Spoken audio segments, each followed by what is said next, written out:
রেলগাড়ির কামরায় হঠাৎ দেখা, ভাবিনি সম্ভব হবে কোনোদিন। আগে ওকে বারবার দেখেছি লাল রঙের শাড়িতে, ডালিম ফুলের মতো রাঙা।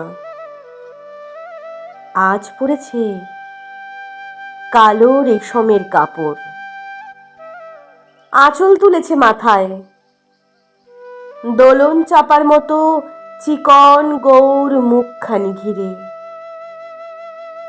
মনে হলো কালো রঙে একটা গভীর দূরত্ব ঘনিয়ে নিয়েছে নিজের চারদিকে,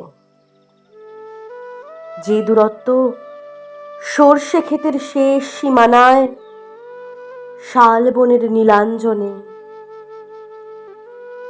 থমকে গেল আমার সমস্ত মনটা।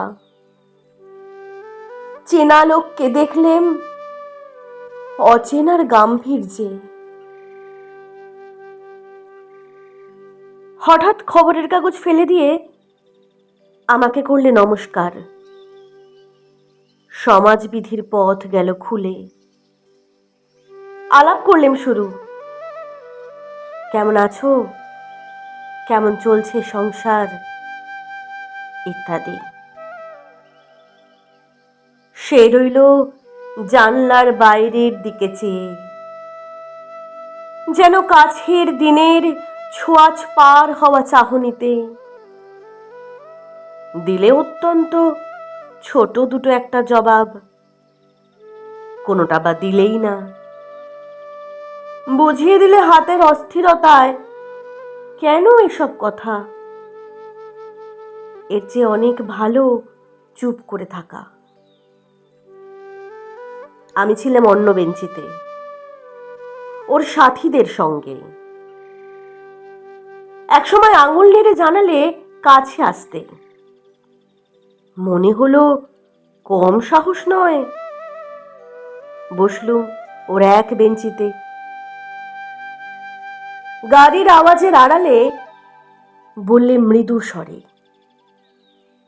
কিছু মনে করো না। সময় কোথা সময় নষ্ট করবার? আমাকে নামতে হবে পরের স্টেশনে। দূরে যাবে তুমি, দেখা হবে না আর কোনো দিনই। তাই যে প্রশ্নটার জবাব এত কাল থেমে আছে, শুনবো তোমার মুখে। সত্য করে বলবে তো? আমি বললেম, বলবো। বাইরের আকাশের দিকে তাকিয়ে শুধোলো, আমাদের গেছে যে দিন, একেবারেই কি গেছে? কিছুই কি নেই বাকি? একটুকু রইলেম চুপ করে। তারপর বললেম, রাতের সব তারাই আছে দিনের আলোর গভীরে। খটকা লাগলো, কি জানি বানিয়ে বললেম নাকি। ও বললে, থাক, এখন যাও ওদিকে। সবাই নেমে গেল পরের স্টেশনে। আমি চললেম একা।